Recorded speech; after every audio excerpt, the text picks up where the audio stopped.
Olá, olá, meus alunos, minhas alunas, todo mundo bem? Preparados? Animados eu já sei que estão, porque o artigo 5º ele é fantástico, né?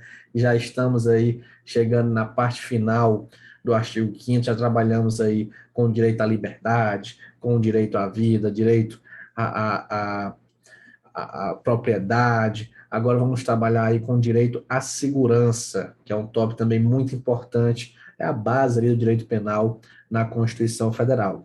E vamos começar com um tópico muito cobrado em prova, que é relacionado aí com a extradição.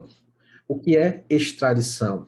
Extradição é quando um Estado ele solicita, vamos supor que os Estados Unidos solicita que o Brasil envie alguma pessoa que está aqui no Brasil para ser julgado lá. A pessoa cometeu um crime, por exemplo, nos Estados Unidos e fugiu para o Brasil. Aí os Estados Unidos chegam e dizem, Brasil, pega essa pessoa bem aí, bote no avião e mande para cá. Existe uma coisinha chamada de soberania. A soberania, ela se apresenta principalmente aí contra estados estrangeiros, né, que vai dizer o seguinte, olha, Estados Unidos, você não manda no Brasil, não. O Brasil tem um governo soberano. Aqui quem manda no Brasil é o chefe de Estado, é o chefe de governo. Então não é assim, não. Não está achando que eu vou mandando essa pessoa que está aqui no Brasil, que eu não vou, não. Primeira situação, brasileiro nato. O Brasil não manda brasileiro nato. Então, o brasileiro nato cometeu um crime nos Estados Unidos, seja qual for o país, e veio para o Brasil, o país vai pedir, lógico. Brasil, vamos supor, a pessoa cometeu o crime lá na Argentina, e aí veio para o Piauí, aí está aqui. A Argentina vai pedir, Brasil, tem um cara que está bem no Piauí, porque a Argentina não pode entrar no Brasil e buscar. Imagina a situação. A Argentina furar a fronteira, entrar lá aqui no Piauí, por exemplo, e pegar o cara. Não, existe a soberania, não pode. Então ela pede. O Brasil manda. Aí o Brasil vai dizer: nananina, não. Ele é brasileiro nato. Ele não sai daqui, não. Ele pode ser julgado aqui, ele pode cumprir a pena aqui no Brasil. Mas o Brasil pegar. É como se fosse o seguinte: é como se fosse uma família, né? A família, quando você está com algum problema, que você corre para a sua família, você pode ter feito a cagada que for, mas a sua família vai lhe ajudar. Então, ela, não, aqui ninguém mexe com ele. E o Brasil chega e diz, o brasileiro nato, ninguém vai mexer com ele, não. Ele pode cumprir a pena aqui. Aqui eu bato nele, mas lá fora não. Beleza? Então, é assim que funciona. Já quando envolve o brasileiro naturalizado e o estrangeiro, a situação já é diferente. Por exemplo, o estrangeiro pode ocorrer a extradição. Só tem duas exceções que não podem ocorrer. Mas se uma pessoa que é da Bolívia, por exemplo, comete um crime na Bolívia e vem se esconder no Brasil, e a Bolívia pede a extradição, a regra é que ele vai ser extraditado. É que o Brasil vai pegar essa pessoa, vai prender, colocar no avião, opa, mandar para a Bolívia. Quando é que não vai ocorrer essa extradição do estrangeiro? Não será concedida a extradição do estrangeiro por crime político ou crime de opinião. O que significa esse crime político ou crime de opinião? São crimes aí que envolvem, por exemplo, a pessoa está criticando o regime democrático, criticando, geralmente acontece com regimes ditatoriais, criticando um ditador, ela faz críticas, aí comete um crime político, um crime de opinião. Então, nesse caso, o Brasil vai dar um asilo político para essa pessoa, né? Não vai ser concedida aí a extradição de estrangeiro por crime político ou de opinião. Já envolvendo o brasileiro naturalizado, qual é a regra? A regra é o seguinte: nenhum brasileiro será extraditado, salvo naturalizado em caso de crime comum praticado antes da naturalização, ou de comprovado envolvimento em tráfico ilícito de entorpecentes e drogas afins na forma da lei. Eu vou já explicar isso daí, mas só esquematizando logo aqui, ó. Então, sobre a extradição, brasileiro nato é vedada a extradição, ele não pode ser extraditado. O estrangeiro, ele pode ser extraditado sim, exceto se for por crime político ou crime de opinião, mas qualquer outro crime, ele vai ser extraditado. Já o brasileiro naturalizado, se for antes da naturalização, ele tiver praticado um crime comum, ele vai ser extraditado.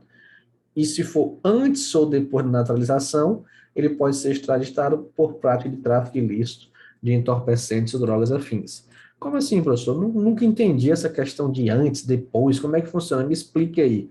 É o seguinte, vou colocar aqui uma linha do tempo. Imagina que aqui em 2020 a pessoa se tornou um brasileiro naturalizado.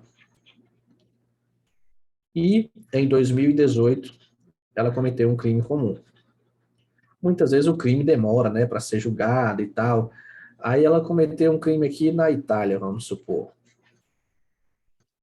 Aí ela cometeu o crime, veio para o Brasil, em 2020, por exemplo, se tornou um brasileiro naturalizado. Quando é em 2021, a Itália chega e diz: Brasil, eu quero essa pessoa. Manda para cá, ela cometeu um crime aqui na Itália.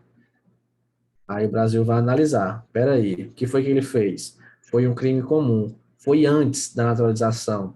Ele se naturalizou em 2020, praticou o crime em 2018. E agora, em 2021, a Itália está pedindo. Nesse caso, a pessoa vai ser extraditada? Vai. Nesse caso, ela vai ser extraditada. Agora, se fosse o seguinte, ela se tornou brasileira naturalizada em 2020, cometeu o crime em 2021, e em 2023, a Itália pediu: Brasil, manda esse cara para cá, ele cometeu um crime aqui na Itália, um crime comum. Aí o Brasil vai dizer: nananina, não vou enviar, porque ele cometeu o crime, ó, ele já era um brasileiro naturalizado quando ele cometeu o crime. Foi depois da naturalização. Então, nesse caso, o Brasil diz: não, eu mando quando o crime é praticado antes. Antes da naturalização, eu mando. Mas quando é depois da naturalização, não mando não, viu, Nenê? Você vai ter que esperar aí, deixa ele dar uma bobeirinha pelo aeroporto por aí, você pega ele.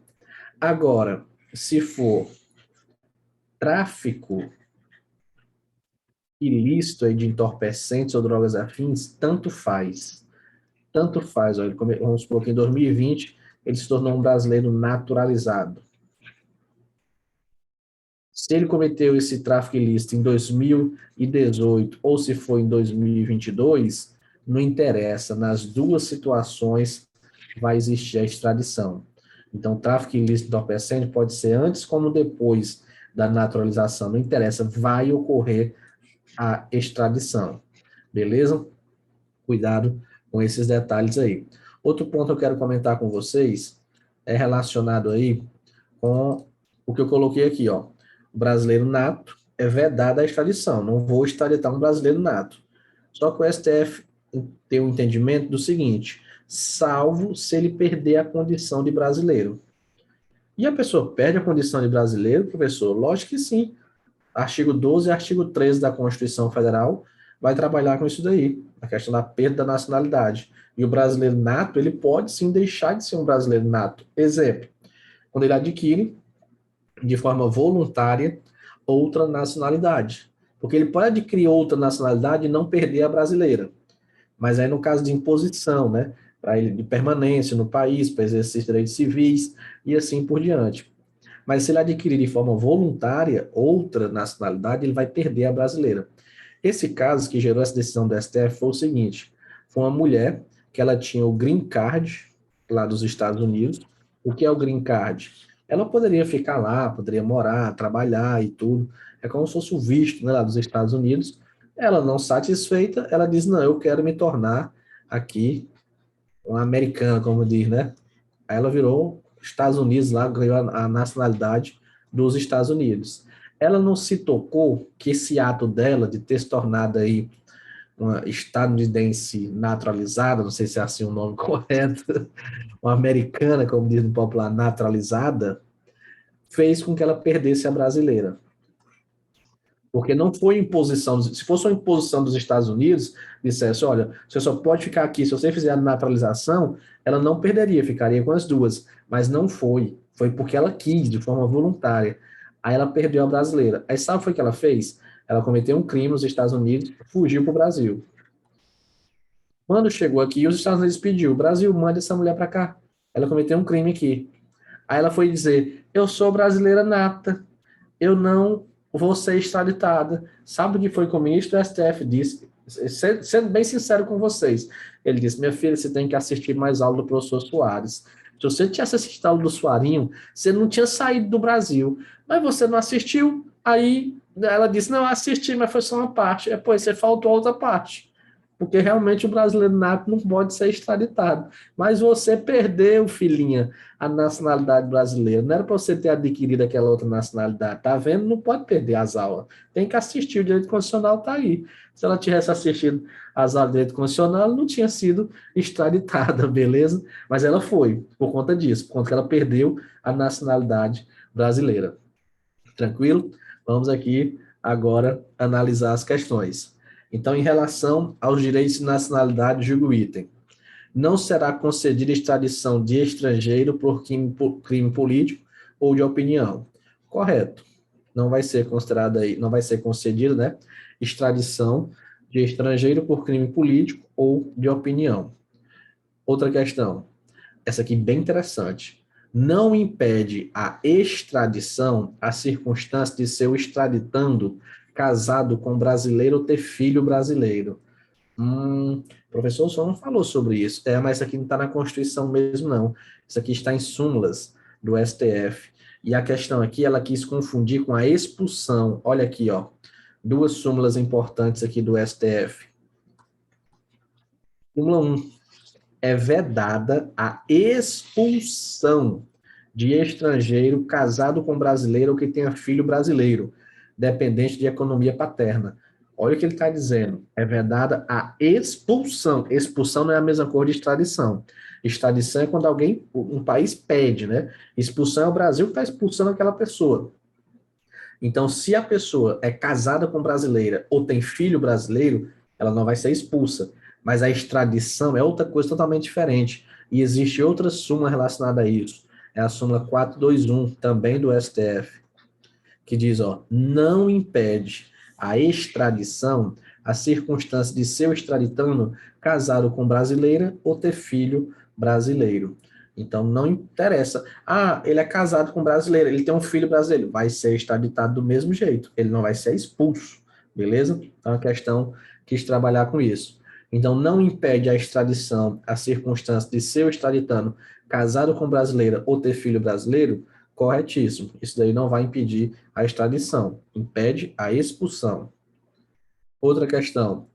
O brasileiro naturalizado poderá ser extraditado em caso de crime comum praticado antes da naturalização ou na forma da lei de comprovado envolvimento em tráfico ilícito de entorpecentes e drogas afins. Beleza. O que ele fala da tráfico ilícito de entorpecentes, você pode pensar, professor, onde é que está dizendo aí na Constituição que é antes ou depois? A Constituição não determina isso, né? Mas a doutrina fala que sim, é antes ou depois da naturalização. Mas está correto aí, porque está conforme está lá na Constituição Federal. E aqui a questão que ensejou a decisão lá do STF, conforme o entendimento do Supremo Tribunal Federal, brasileiro nato que tiver perdido a nacionalidade poderá ser extraditado. Correto. Ele perdeu a nacionalidade, ele deixou de ser brasileiro. Enquanto ele é brasileiro nato, ele não vai ser extraditado. Mas se ele perder a nacionalidade brasileira, aí sim, aí ele pode ser extraditado. Tranquilo? Cuidado também com essas duas súmulas aí, que são bem interessantes, até questão de prova confundindo as duas, né? Então vamos continuar aí com o direito à segurança, sobre os incisos aí relacionados à segurança. Será admitida ação privada nos crimes de ação pública se esta não for intentada no prazo legal. Quando eu estudava o artigo 5º da Constituição, eu estudava isso daqui, eu ficava sem entender. Admitida ação privada nos crimes de ação pública, eu acabava decorando, né? Primeiro vinha privado, depois é que vinha a pública. Mas, assim, o que significa isso daqui? Você sabendo o que significa, fica mais fácil. Ação privada, a primeira ação pública, né? Essa ação pública é aquela que, em regra, ela vai ser intentada aí pelo Ministério Público. É o Ministério Público que vai ir atrás daquela ação penal. Aí tem a ação penal pública condicionada, que é condicionada à representação, tem a ação penal pública incondicionada, que não depende de representação. O Ministério Público teve ciência daquele caso, vai existir aí a provocação da ação penal. Aí vamos supor que uma ação penal é pública, né? Depende do Ministério Público, mas o Ministério Público dormiu, ele não fez no prazo legal. Vamos supor, só um exemplo aqui. O Ministério Público tinha 30 dias para propor aquela ação, o Ministério Público foi e não fez nada. Nesse caso, é permitido a ação privada. A pessoa vai lá e entra com ação privada nesses crimes de ação penal pública, se a ação penal pública não foi intentada no prazo legal. É porque quando você estuda direito penal, processo penal, que aqui é a base, né, tem alguns crimes que são assim. Tem alguns crimes que são de ação privada, tem alguns crimes que são de ação penal pública e assim por diante. Então, o que você precisa saber desse inciso é isso, que vai ser admitido ação privada nos crimes de ação pública, se esta não for intentada no prazo legal, se não for, não entrar, né, no prazo legal. Beleza. Aqui relacionado com o princípio da publicidade, a lei só poderá restringir a publicidade dos atos processuais quando a defesa da intimidade ou interesse social o exigirem. A regra é que eu vou publicar, mas nem todo ato administrativo vai ser publicado, ou ato processual. Se ferir a intimidade ou interesse social exigir, a lei pode restringir a publicidade desses atos.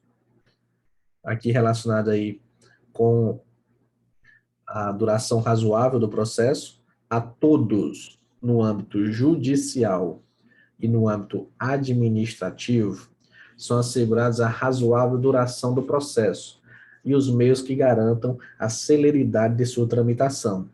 Cuidado que é nos dois, é no âmbito judicial e no âmbito administrativo. São assegurados aí a razoável duração do processo e os meios que garantam aí a celeridade de sua tramitação.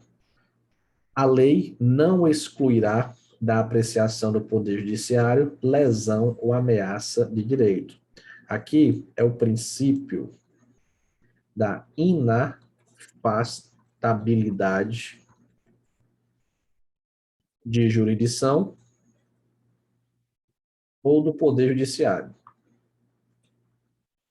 Então, não pode existir uma lei dizendo que determinada situação não pode ser levada ao Poder Judiciário. Ah, isso aqui não pode, isso aqui você não... Não, não existe isso. É o princípio da inafastabilidade de jurisdição. A lei não pode excluir de apreciação do Poder Judiciário lesão ou ameaça a direito, beleza?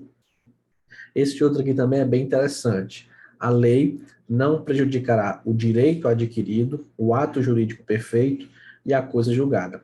Muita gente confunde isso daqui, esses três institutos, e eu vou explicar agora para você não errar mais. O que é direito adquirido, o que é ato jurídico perfeito e o que é coisa julgada. Direito adquirido, como o próprio nome já diz, é quando você adquire um determinado direito. E o exemplo principal é na aposentadoria. Imagina que os requisitos para você se aposentar é cumprir 35 anos de contribuição. Só um exemplo aqui, né? Isso aqui muda constantemente. E aí, em 2050, por exemplo, você cumpriu, você fechou os 35 anos de contribuição. Mas aí você disse, não, mas eu quero continuar trabalhando, estou muito jovem, não quero me aposentar agora não. Aí você continua trabalhando. Só que em 2050, você ganhou uma coisinha chamada direito adquirido. A lei dizia que era 35 anos, a Constituição, você cumpriu. Então você adquiriu aquele direito. Você não usou ainda, mas você adquiriu. Você continua trabalhando. Aí quando chega em 2052, vem, por exemplo, uma reforma da Previdência, dizendo que agora é 38 anos. Essa reforma da Previdência vai atingir essa pessoa? Não vai. Por quê? Porque ela já tem o direito adquirido. Ela já completou os 35 anos, então ela já adquiriu aquele direito. Quem não completou ainda, não tem direito adquirido, pode ser atingido sim pela reforma. Beleza? Ato jurídico perfeito. Ato jurídico perfeito é quando você preenche os requisitos de determinado ato jurídico. Como assim? Imagina que você faz um concurso público e lá no concurso público tem lá os requisitos. E são 10 requisitos. E você preenche os 10 requisitos. E um deles lá é possuir nível médio. Isso, vamos supor, em 2020. Pronto, você preencheu.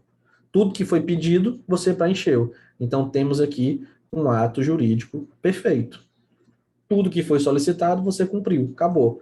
Imagina que em 2021 mudam o concurso para nível superior. E aí, isso vai atingir você? Não, não vai. Por quê? Porque você já tem aí o ato jurídico perfeito, você preencheu os requisitos na época que foi solicitado, então essa mudança aí é daqui para frente, mas não vai atingir quem já preencheu todos os requisitos. E a coisa julgada é aí o famoso trânsito em julgado, né? Principalmente ele. Então, a decisão judicial, a lei não pode prejudicar uma decisão judicial, né? Se for estabelecido daquela forma, tem que ser cumprido daquela forma, beleza? Então a lei não vai prejudicar o direito adquirido, o ato jurídico perfeito e a coisa julgada. Sobre o princípio aqui da inafastabilidade da jurisdição, eu tenho algumas exceções, porque é o seguinte, foi dito, a lei não vai excluir da apreciação do Poder Judiciário lesão, ameaça a direito. Então, se eu tenho uma lesão, se eu tenho uma ameaça a direito, uma violação a um direito, eu vou correr para o Poder Judiciário.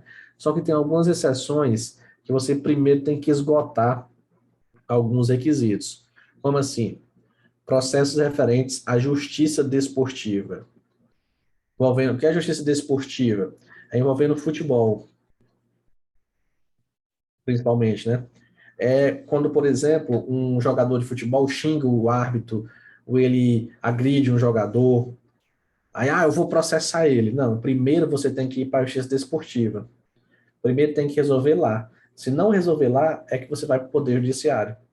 Então, é uma exceção aí ao princípio da inafastabilidade jurisdicional. Primeiro você procura resolver, que apesar de ter o nome Justiça, mas não é um órgão do Poder Judiciário, essa justiça desportiva, primeiro você procura resolver lá, se não resolveu, é que vai para o Poder Judiciário.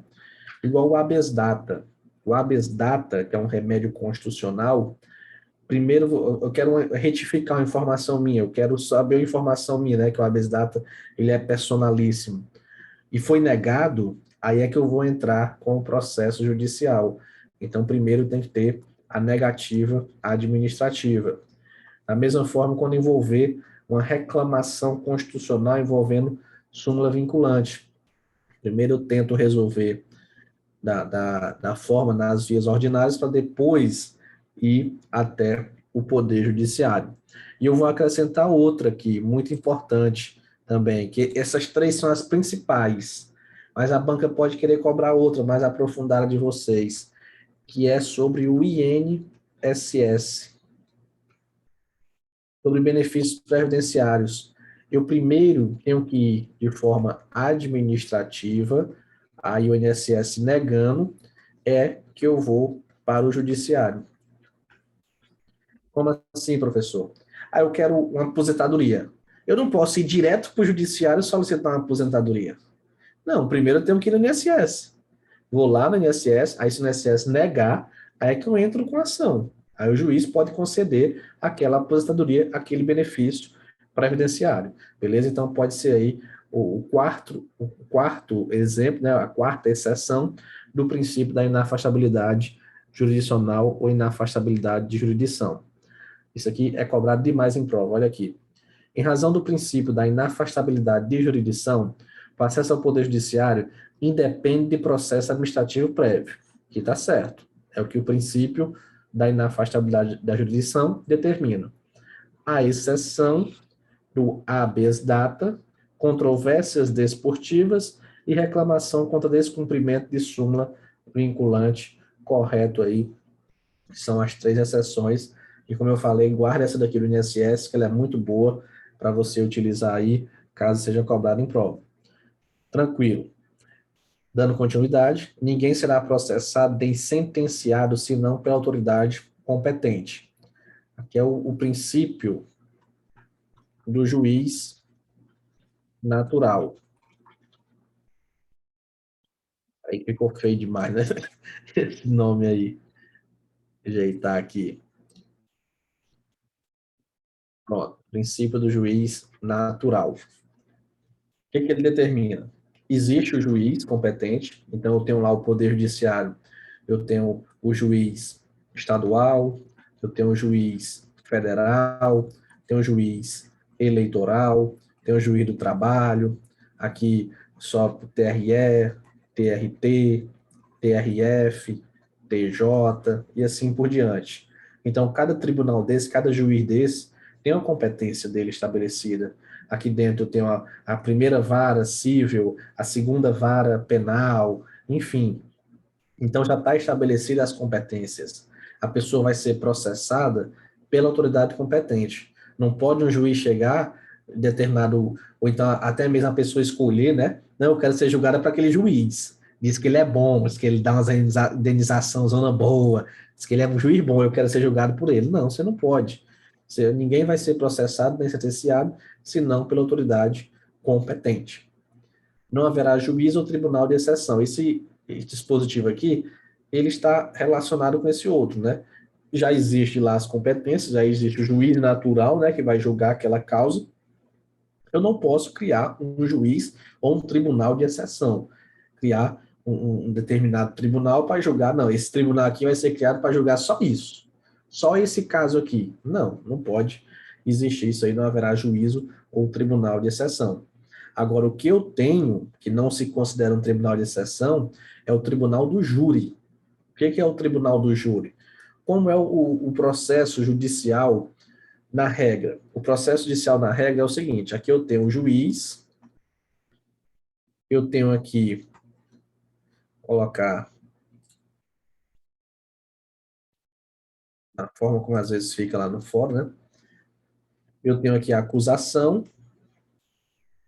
e eu tenho aqui a defesa, feita por advogados, ou aqui pelo promotor e aqui pelo defensor, dependendo da situação.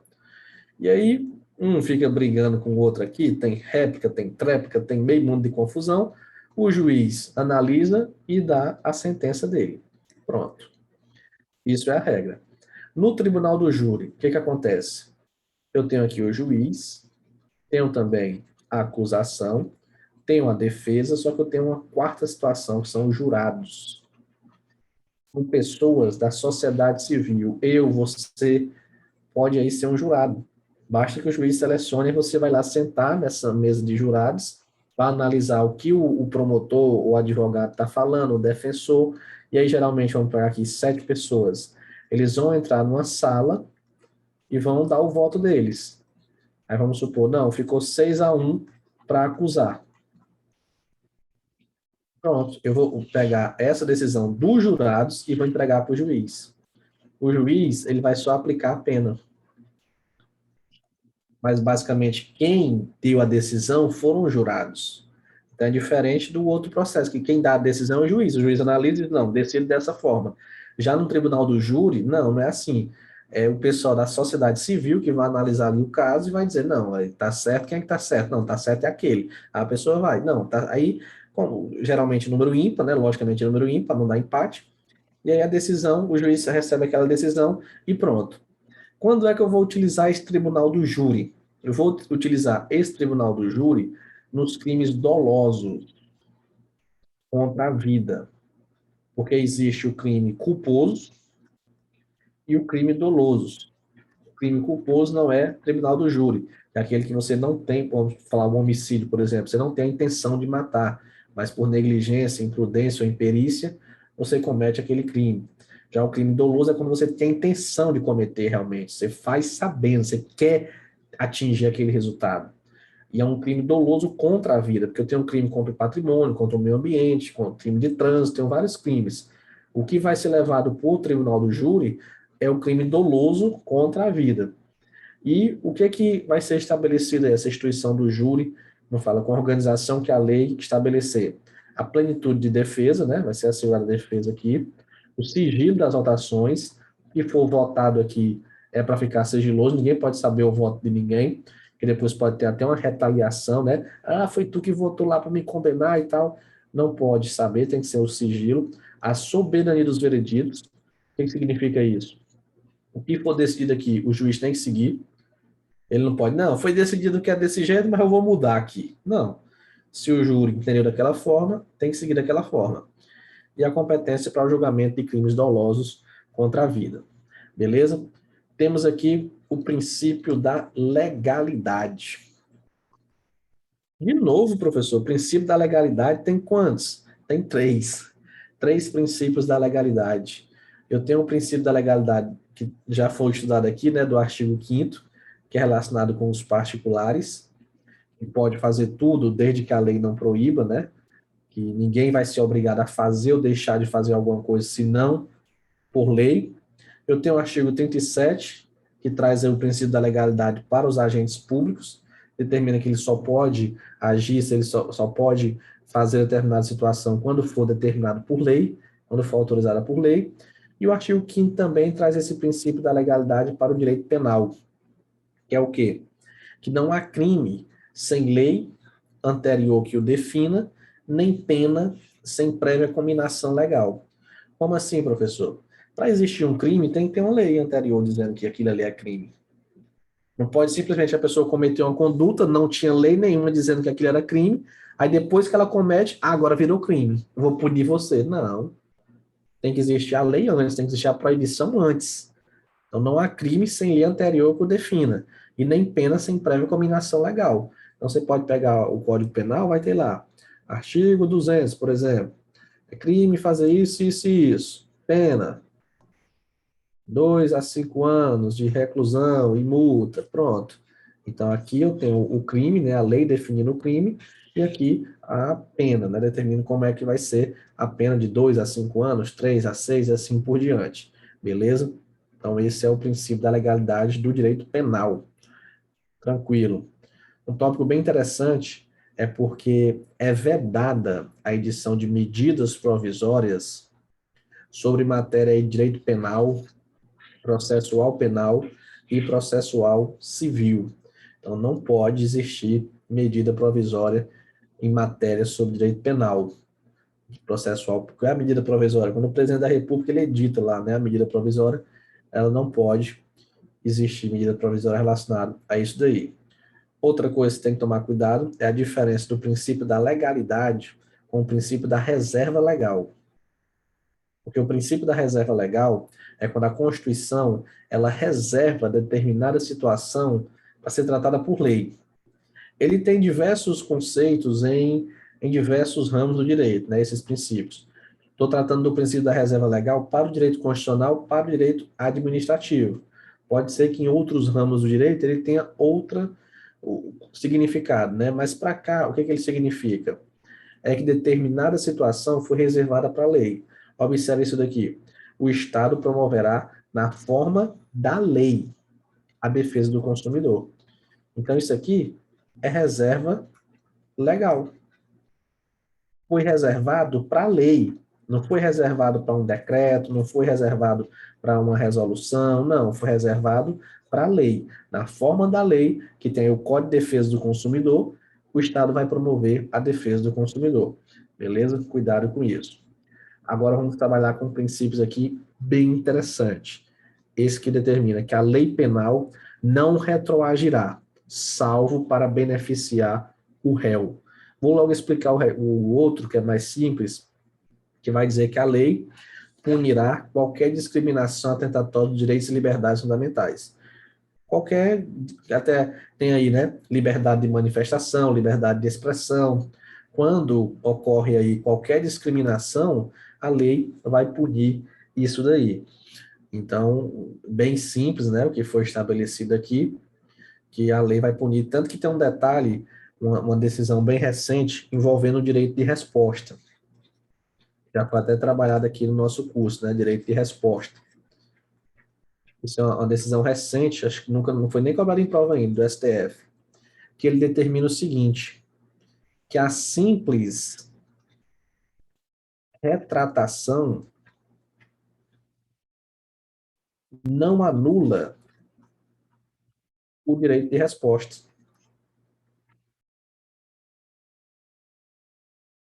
Como assim, professor? Imagina que eu sou jornalista e eu falo mal de você no jornal. Ah, fulano é isso, fulano é aquilo, fulano cometeu vários crimes, fulano aí começa a falar. Aí depois eu apareço e digo, peço desculpa pelo que eu falei. Peço desculpa, pronto. Aí Quer dizer que essa simples retratação, o simples fato da pessoa pedir desculpa, já tira o direito de resposta? Não. Eu tenho que assegurar o direito de resposta. Pedir desculpa é uma coisa, a simples retratação é uma coisa. O direito de resposta é outra. Porque eu posso muito bem falar, né? Aí depois peço desculpa. Mas o que eu falei? Será que se é verdade? Será que é mentira? Ficou aquela dúvida no ar, né? Então eu tenho que garantir o direito de resposta para a pessoa. A pessoa tem que chegar lá e dizer: não, é mentira, isso aqui não é verdade, tal e tal e tal. É estabelecido na Constituição, que determina que a lei punirá qualquer discriminação atentatória de direitos e liberdades fundamentais. Beleza. Sobre o outro, né, que a lei penal não retroagirá, salvo beneficiar o réu. Primeiro que é retroagir, é voltar para trás, é atingir determinada situação. Então, todo crime ele tem a pena, né, já estabelecida em lei. Vamos imaginar que tem um crime aqui que tem a pena de 2 a 3 anos de reclusão. Isso é em 2020, vamos supor.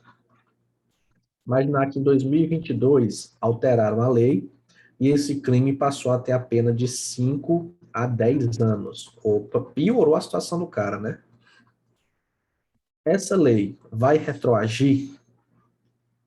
Não, ela não vai retroagir. Falando aqui de lei penal, ela não vai retroagir. Mas vamos supor que em 2023 mudaram e o crime agora tem a pena de 6 meses a 1 ano. Opa, agora melhorou. Melhorou a situação para a pessoa.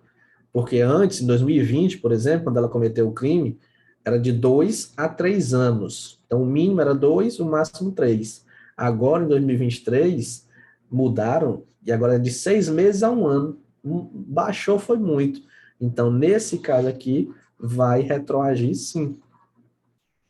A lei vai retroagir, vai voltar atrás, né? Podemos falar assim no popular, porque vai beneficiar o réu. Então, nesse caso aí, a lei penal ela só vai retroagir se for para beneficiar o réu, a pessoa que cometeu o delito. Beleza? Cuidado com isso daí. Um tópico bem atualizado que quero comentar com vocês é sobre o direito administrativo sancionador. O que é isso, professor? Isso aqui é bem atualizado. É o seguinte: no direito administrativo, no geral, o que é que determina o direito administrativo geral? Vigora o princípio da segurança jurídica. E esse princípio da segurança jurídica, ele determina que é vedada a aplicação retroativa de uma nova interpretação. É isso que determina o princípio da segurança jurídica. E é isso a regra no direito administrativo. Então, no direito administrativo vigora que não pode. Professor, para retroagir, a regra é que não. Para beneficiar, aliás, a regra é que não. É vedada a aplicação retroativa de nova interpretação. Então, mudou daqui para frente. O que ficou para trás, já era. No direito administrativo, é assim que funciona. A regra, vedada a aplicação retroativa de nova interpretação. Agora, vem surgindo uma nova figura em direito administrativo, que é o direito administrativo sancionador. O que significa esse direito administrativo sancionador? Para que passou aqui. É o direito administrativo que aplica punições. É o direito administrativo que aplica sanções. Exemplo, o Código de Trânsito Brasileiro, que traz aí as infrações de trânsito, traz multa de trânsito, né? A lei de improbidade administrativa, e a nova lei de improbidade administrativa, que foi aprovada em 2000, nova lei não, ela continuou com o mesmo número, 8429, mas mudou aí alguns dispositivos. Ela traz de forma expressa, aplica-se aos dispositivos da lei de improbidade administrativa o direito administrativo sancionador. Então, o que é esse direito administrativo sancionador? Você já sabe o que é. Ele traz aí punições, sanções para os particulares. E nesse direito administrativo sancionador, eu aplico alguns princípios penais. O principal é o da retroatividade da lei mais benéfica.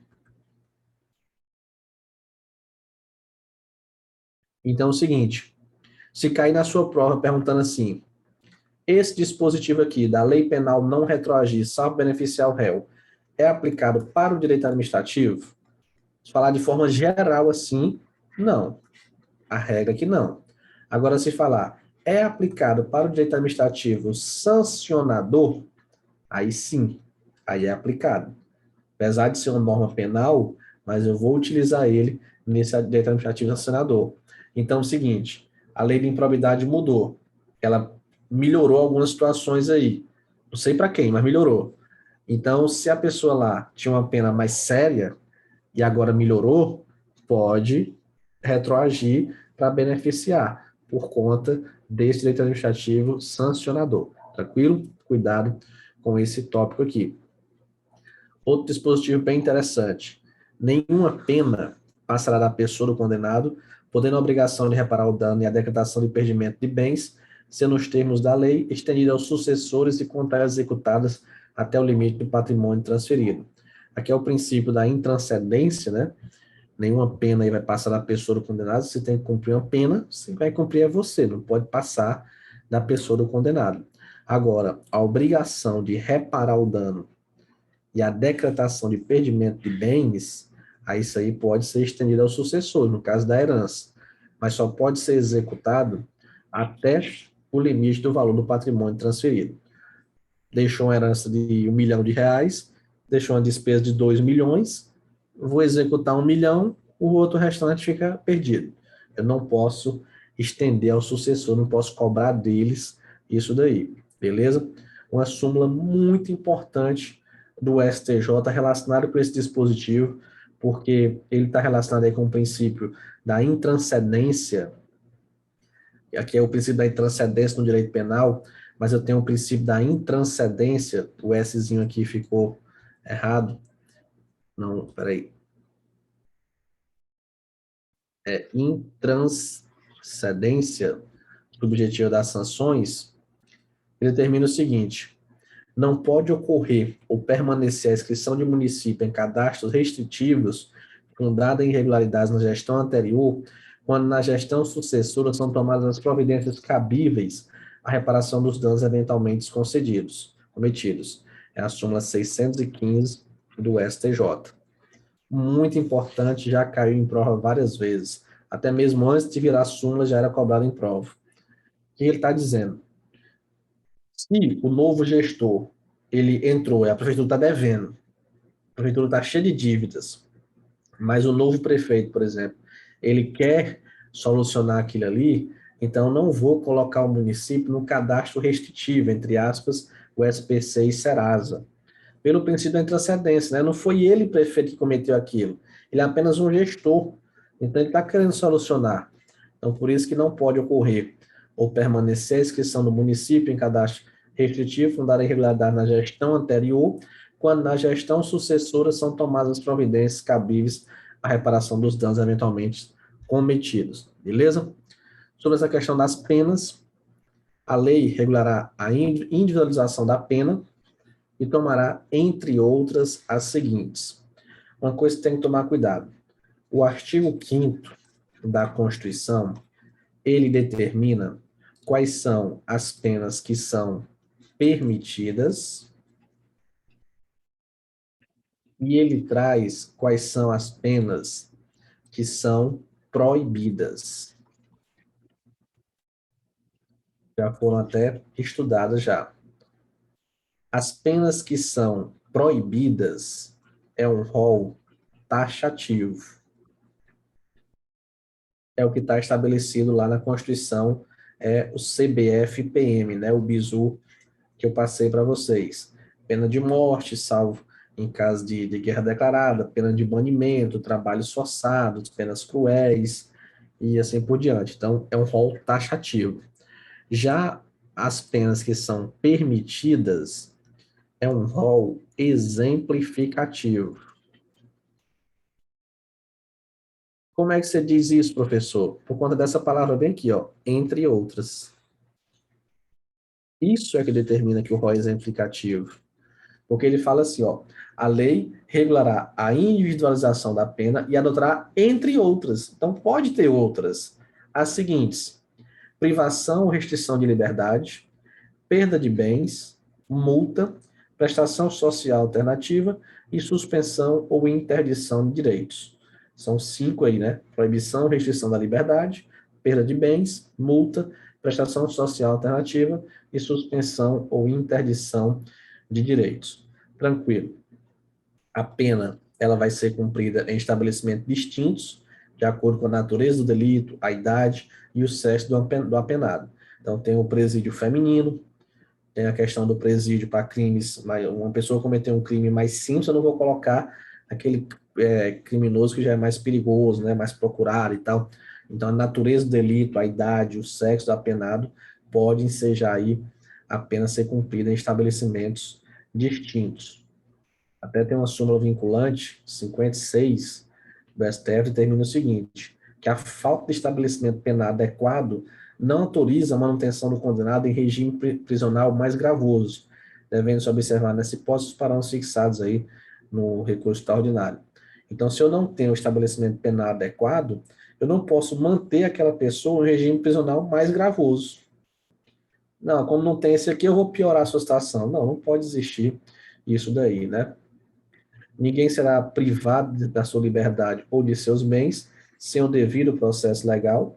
Tem que existir isso daí, né? Tem que existir o devido processo legal, o contraditório e ampla defesa, como vai ser visto aí no outro inciso, aos litigantes em processo judicial ou administrativo e aos acusados em geral, são assegurados o contraditório e a ampla defesa, com os meios e recursos a ela inerentes. Então, contraditório é você chegar e dizer, não foi eu que fiz. E ampla defesa é você ter meios, ter recursos, a solução para advogado, sem advogado, enfim, isso é a ampla defesa, né? Você utilizar todos os meios, os recursos que você tem para fazer a sua defesa. Contraditório é você fazer o contraditório, dizer, não, não foi eu. Agora você vai provar isso daí. Tem duas súmulas aqui interessantes relacionadas com esse inciso, que é a súmula vinculante 5 e a súmula vinculante 21. Essas aqui campeãs em prova. A súmula vinculante 5 determina o seguinte: a falta de defesa técnica por advogado no processo administrativo disciplinar não ofende a Constituição. Cuidado, ele não está falando no processo judicial, que no processo judicial a regra é que eu preciso do advogado, sim. Ele está falando no processo administrativo disciplinar, no PAD. Então, o advogado no PAD ele é facultativo. Se a pessoa quiser, ela contrata. Se ela não quiser, ela não contrata. Então, o que diz a súmula vinculante 5, a falta de defesa técnica por advogado no processo administrativo disciplinar não ofende a Constituição Federal. E a súmula vinculante 21, ela vai trazer a questão da gratuidade aí dos recursos, que é inconstitucional a exigência de depósito ou arrolamento prévio de bens, de dinheiro ou bens, para admissibilidade de recurso administrativo. Novamente, no âmbito administrativo, e no âmbito judicial já é um pouco diferente. Já tem alguns recursos que a pessoa precisa pagar para entrar com recurso. No processo administrativo, no recurso administrativo, não. A regra é que ele vai ser gratuito. É inconstitucional. Não posso exigir aí depósito, rolamento prévio de dinheiro ou bens para admissibilidade, para aceitar um recurso administrativo. Beleza. São inadmissíveis no processo as provas obtidas por meios ilícitos. Então, você conquistou uma prova aí por meio ilícito, você matou uma pessoa para conquistar a prova. Não, foi o meio foi ilícito. Você roubou aquela prova. Não, não vai ser admitido no processo as provas obtidas. Você vai ter o contraditório e ampla defesa, mas dentro do limite ali, né? Então, você não pode fazer tudo para conquistar aquela prova. Ninguém será considerado culpado até o trânsito em julgado de sentença penal condenatória. Aqui foi uma discussão muito grande na prisão em segunda instância, vive mudando hoje o entendimento atual, né, que pode mudar daqui amanhã pode mudar isso daí, mas hoje o entendimento é que não tem prisão em segunda instância. Porque como é que envolve isso? Por exemplo, eu tenho aqui o juiz federal, TRF, o STJ e o STF. Só um exemplo aqui. Aqui, primeira instância, aqui, segunda instância, aqui o Tribunal Superior e aqui a instância que termina o Poder Judiciário. Então, em primeira instância tinha uma decisão, em segunda tinha outra. Aí quando chegava na segunda instância, dizia, não, já pode prender. Mas aí disseram, não, mas a Constituição diz que ninguém vai ser considerado culpado até o trânsito em julgado. Então o processo tem que acabar, tem que transitar em julgado. Não, aqui transitou em julgado. Pronto, aí não tem mais possibilidade de recurso, porque aqui tem recurso, ó. Recurso para cá, recurso para cá, recurso para cá. Então, quando não tem mais possibilidade de recurso, que é o trânsito em julgado, é que eu vou dizer que a pessoa vai ser considerada culpada da determinado delito que ela cometeu. Beleza. Possivelmente identificado, não será submetido à identificação criminal, salvo nas hipóteses previstas em lei. O que é essa identificação criminal? É pegar as suas digitais, identificar você criminalmente. Se você estiver, ou ele falou, civilmente identificado. Então, se você estiver com seu RG, com a sua CNH, com algum documento de identificação com foto, você não vai ser submetido à identificação criminal. Mas cuidado, salvo nas hipóteses previstas em lei. Seu documento está com suspeita de fraude, o documento não está, não, parece que esse RG dele aqui, não, parece que é errado esse aqui, né? É fraudulento. Aí pode ser levado à identificação criminal, beleza? Até uma norma de eficácia contida, né? O surgimento identificado não será submetido à identificação criminal, isso é a regra, salvo, né, a restrição nas hipóteses previstas em lei. Vou começar a falar da prisão aqui. Eu estava finalizando já, então um dispositivo sobre essa prisão é muito trabalho em prova. Então, ninguém será preso senão em flagrante delito ou por ordem escrita e fundamentada da autoridade judiciária competente. Aqui acontece muitas situações do seguinte, porque às vezes a pessoa comete um crime, aí ela se apresenta na delegacia e ela sai caminhando pela delegacia. A população fica revoltadíssima, né? Como é que pode cometer um crime desse e não foi preso? É porque a Constituição está dizendo, a pessoa só vai ser presa em flagrante delito ou por ordem escrita e fundamentada da autoridade judiciária. Se quebrou o flagrante, que dizem aí que é 24 horas, mas não é assim, não é, a regra não é essa. Soltaram isso daí, né? E às vezes é falado como se fosse. Existem alguns prazos por flagrante, não só questão de 24 horas. Mas vamos pegar o seguinte: quebrou o flagrante, quebrou aquela situação. Eu quero ser preso em flagrante. É basicamente no momento do crime. Cometeu o crime, foi preso em flagrante. Acabou. Então, ali, em prisão em flagrante, qualquer pessoa pode fazer. Você mesmo pode prender uma pessoa, não recomendo fazer. Mas o Código de Processo Penal permite. Você dar a voz de prisão em flagrante para uma pessoa. Acabou o flagrante, como é que aquela pessoa vai ser presa? Por ordem escrita do juiz. Então, às vezes, a pessoa chega na delegacia, o flagrante já acabou, e não tem a ordem do juiz. Então, ela chega e diz, foi o que fiz. Fiz isso, isso, isso, isso, aí volta. Aí o delegado vai pegar aquilo ali, vai mandar para o juiz vai mandar prender. Isso acontece, geralmente demora uns 2 dias, 3 dias, uma semana, um mês, enfim. Aí depois que o juiz manda prender, ela é presa. Então é isso que acontece. Aí ele traz salvo nos casos de transgressão militar ou crime propriamente militar definidos em lei. Isso daqui, a partir de 2019, já algumas polícias estão até acabando, né? Que essa prisão administrativa do militar já foi objeto aí até de uma alteração na legislação para acabar com isso, mas na Constituição ainda tem a possibilidade. Então, ele fala que ninguém vai ser preso senão em flagrante delito ou por ordem escrita e fundamentada da autoridade judiciária competente, salvo nos casos de transgressão militar ou crime provavelmente militar definidos em lei. É uma prisão que o militar ficaria preso no quartel, diferente das outras prisões aí.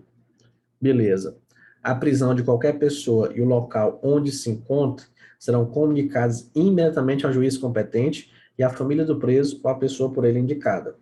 Então, a pessoa foi presa, o local onde ela se encontra vai ser comunicado imediatamente. Cuidado que já teve questões dizendo comunicado em 24 horas, em 8 horas. Não, é imediatamente ao juiz competente e a família do preso ou a pessoa por ele indicada. Ele pode indicar, não, não falo com minha família, não, falo com um amigo, falo com meu advogado. Então vai ser comunicado a família do preso ou a pessoa por ele indicada. O preso será informado de seus direitos, entre os quais ele permanecer calado, é um direito, né, de não incriminação, ele não se incriminar, permanecer calado, sendo-lhe assegurada a assistência da família e do advogado. Cuidado que aqui ele não falou especificamente o advogado, né? Pode até ser, que pode ser a pessoa por ele indicada. Aqui não, aqui ele falou que vai ser assegurada a assistência da família e do advogado. O preso tem direito à identificação dos responsáveis por sua prisão ou por seu interrogatório policial. É saber o nome dos policiais aí que foram responsáveis por sua prisão ou pelo interrogatório policial. Cuidado com esse dispositivo aqui, ó. A prisão ilegal será imediatamente relaxada pela autoridade judiciária. Não é autoridade policial, autoridade judiciária, juiz. E outra coisa, aqui não é revogada. Não, não é. Se cair na prova revogada, tá errada, anulada, não. O nome correto é relaxada. A prisão ilegal será imediatamente relaxada pela autoridade judiciária. Ninguém será levado à prisão ou nela será mantido quando a lei admitir a liberdade provisória, cuidado com isso aqui, com ou sem fiança. E também a população fica muito revoltada, né? Ah, cometeu um crime tão sério e está solto. Mas às vezes a própria Constituição permite. Que diz que ninguém vai ser levado à prisão ou nela mantido se a lei admitir liberdade provisória. Isso pode ser com ou sem fiança. Então, às vezes a pessoa está presa, mas não, se você pagar 10 mil, você está solto. Você responde liberdade. Pronto.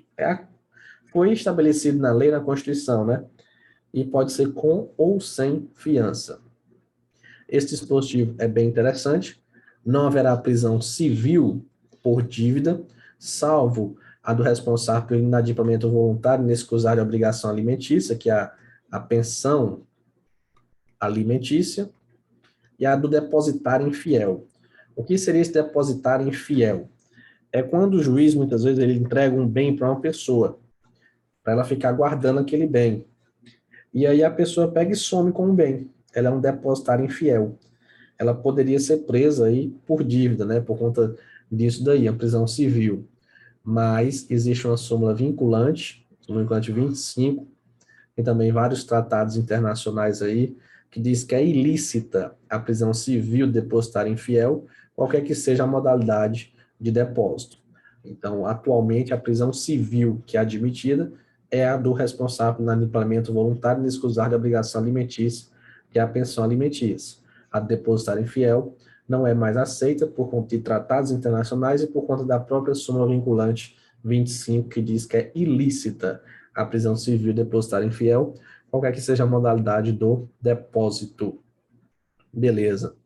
O Estado prestará assistência jurídica integral e gratuita aos que comprovarem insuficiência de recurso.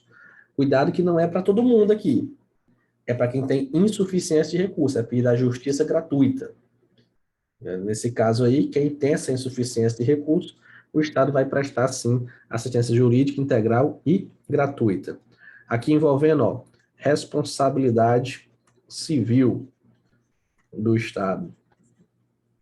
O tema lá do direito administrativo. O Estado indenizará o condenado por erro judiciário, assim como que ficar preso além do tempo fixado na sentença. Então, a responsabilidade civil do Estado por atos jurisdicionais é quando envolver aí o erro judiciário ou preso além do tempo. O juiz errou, era para prender o João, prendeu o José. Ou o cara era para ficar 10 anos preso, ficou 12. Vai entrar com indenização contra o Estado aí por conta disso. E para finalizar, o Brasil se submete à jurisdição de tribunal penal internacional, a cuja criação tenha manifestado adesão. Muita gente diz, professor, isso aí não poderia ferir a soberania? A pessoa está sendo julgada pelo Tribunal Penal Internacional? Não, porque, como ele está mesmo dizendo aqui, está na própria Constituição dizendo, né, que o Brasil vai se submeter ao Tribunal Penal Internacional, e está dizendo que a criação, o Brasil manifestou adesão, ele concordou com aquilo ali, concordou participar desse Tribunal Penal Internacional. Uma grande lance aqui é por conta do seguinte: a extradição, ela não pode acontecer com o brasileiro nato. Então, o brasileiro nato não vai ser extraditado. Mas grande parte da doutrina entende que o brasileiro nato, ele pode ser entregue para ser julgado no TPI, no Tribunal Penal Internacional. Porque aqui não é outro país que está julgando ele. Aqui é um tribunal penal que o Brasil manifestou adesão, que o Brasil concordou. É diferente de eu pegar uma pessoa e entregar para os Estados Unidos. Tá aí, Estados Unidos julga? Não. Então, o brasileiro nato, ele pode sim submeter aí à jurisdição do Tribunal Penal Internacional. Cuidado para não confundir esses dispositivos. Aqui só um esquema para vocês entenderem essa parte da prisão, que a prisão de qualquer pessoa e o local em que se encontra serão comunicados imediatamente ao juiz, à família ou à pessoa por ele indicada. O preso tem o direito de permanecer calado, assegura a assistência da família e do advogado. O preso vai ter direito à identificação dos responsáveis, ó, tá aqui ó, o nomezinho, por sua prisão ou por seu interrogatório policial. Ninguém vai ser preso, nem em flagrante delito, ordem escrita e fundamental da autoridade judiciária competente, salvo nos casos de transgressão militar ou de crime propriamente militar definido em lei. E a prisão ilegal, aliás, será imediatamente relaxada pela autoridade judiciária e ninguém vai ser levado à prisão nela mantido quando a lei admitir a liberdade provisória com ou sem fiança. Beleza. Vamos agora analisar algumas questõezinhas para finalizar a nossa aula de hoje. Uma aula recheada de informações, com muitas atualizações e aprofundamentos para vocês. Essa questão deve ser eu acho uma questão bem interessante, porque ela cobra de outra forma. Então vamos lá, vamos analisar. Primeiro, a lei não excluirá da apreciação do Poder Judiciário lesão ou ameaça de direito. Beleza, correto, né? 2. A lei não vai prejudicar o direito adquirido, o ato de direito perfeito e a coisa julgada. Ok. 3. Não haverá juízo ou tribunal de exceção. Correto. 4. A lei penal não retroagirá. Ok, mas ficou faltando uma coisinha, né? 5. A lei punirá qualquer discriminação tentatória dos direitos e liberdades individuais. Certo. Nos termos previstos no artigo 5º da Constituição, há exceção constitucionalmente expressa ao disposto apenas em. Olha o que ele está pedindo.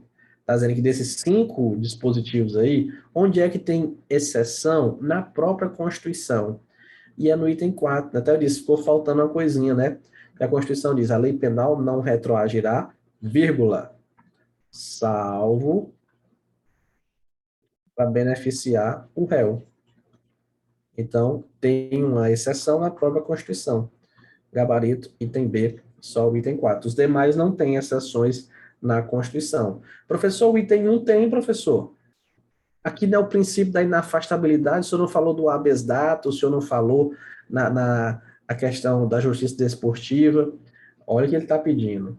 Ele está pedindo a exceção constitucionalmente expressa. Está lá no texto constitucional. E essa exceção do princípio da inafastabilidade você encontra não no texto da Constituição expresso como está o outro lá do item 4, né, que diz a lei penal não retroagirá, salvo, está lá a exceção. Não precisa você ir para outro lugar procurar. Da inafastabilidade é na doutrina, é na lei. Então, já não está de forma tão expressa na Constituição Federal. Beleza? Segunda questão. No tocante aos direitos e deveres individuais e coletivos, a alternativa correta. É livre a manifestação do pensamento e permitido o anonimato? Errado. Vedado o anonimato. B. É assegurado direito de resposta proporcional a agravo, além da indenização correspondente somente pelo dano material? Errado. Dano material ou moral.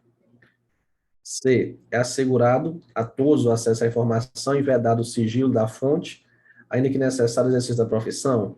Não, é assegurado o sigilo da fonte quando for necessário exercício da profissão. D. A lei penal não retroagirá, ainda que para beneficiar o réu? Errado. Salvo para beneficiar o réu, ela vai retroagir.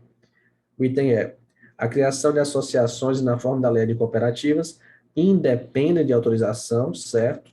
Sendo vedada interferência estatal em seu funcionamento. Corretíssimo aí o item E. Terceira questão. Ninguém será preso, se não em flagrante delito ou por ordem escrita e fundamentada à autoridade judiciária competente, salvo nos casos de transgressão militar ou crimes hediondos, assim definidos em lei, errado. Salvo nos casos de transgressão militar ou crimes militares, assim definidos em lei. B. São gratuitos para os reconhecidamente pobres, na forma da lei, o registro civil de nascimento e a certidão de óbito. Ok, carinho de gabarito. C. Com fundamento na soberania, o Brasil não submete à jurisdição do Tribunal Penal Internacional. Errado, conforme eu falei para você, né? Muita gente fala, mas não, o Brasil não está perdendo a soberania dele. Porque é um tribunal que ele manifestou adesão, que ele concorda, que está na Constituição. Então, ele não é como ele não está tirando, não, estou tirando uma pessoa daqui e entregando para outro país, não. Então, não está perdendo a soberania dessa forma, não. D. Ninguém será levado à prisão ou nela mantido quando a lei admitir liberdade provisória, desde que com fiança. Errado. É com ou sem fiança. A prisão ilegal será imediatamente revogada. Errado, falei, né? É relaxada pela autoridade judiciária. Então, gabarito B de bola. Quarta questão. Considerando direitos e deveres individuais e coletivos elencados na Constituição Federal, assinar a alternativa correta. Não há crime sem lei anterior que o defina, e a lei penal não retroagirá, ainda que para beneficiar o réu, está errado, é salvo para beneficiar o réu. B. É livre a manifestação do pensamento, sendo permitido também anonimato, errado, sendo vedado o anonimato. C. É plena a liberdade de associação para fins lícitos, sendo permitida a associação de caráter paramilitar, errado, é vedado a associação de caráter paramilitar. D. A lei punirá qualquer discriminação atentatória dos direitos e liberdades fundamentais, correto. A lei vai punir qualquer discriminação atentatória de direitos e liberdades fundamentais. E o item é a prática de racismo, inafiançável, certo, né? Todos são inafiançáveis. Imprescritível, certo? Você pega o R aqui, o R de ração. Quais são os dois crimes que são imprescritíveis e inafiançáveis? É o racismo e ação de grupos armados. O 3TH, que é terrorismo, tortura, tráfico ilícito e crime hediondos, eles são inafiançáveis, porque todos são inafiançáveis, e insuscetíveis de graça ou anistia. Beleza, mas por que está errado, professor?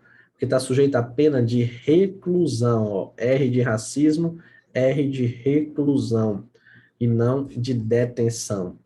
O gabarito é o item D. Quinta questão, assinar a alternativa correta nos termos da Constituição. A lei não prejudicará o direito adquirido, mas apenas o ato jurídico perfeito e a coisa julgada. Errado. A lei não vai prejudicar o direito adquirido, o ato jurídico perfeito e a coisa julgada. Os três. B. Haverá juízo ou tribunal de exceção? Errado. Não haverá juízo ou tribunal de exceção. C. A possibilidade de crime sem lei anterior definindo? De jeito nenhum. Só tem crime se tiver lei anterior definindo. D. A lei penal não retroagirá, inclusive a beneficiar o réu. Errado. Salvo para beneficiar o réu.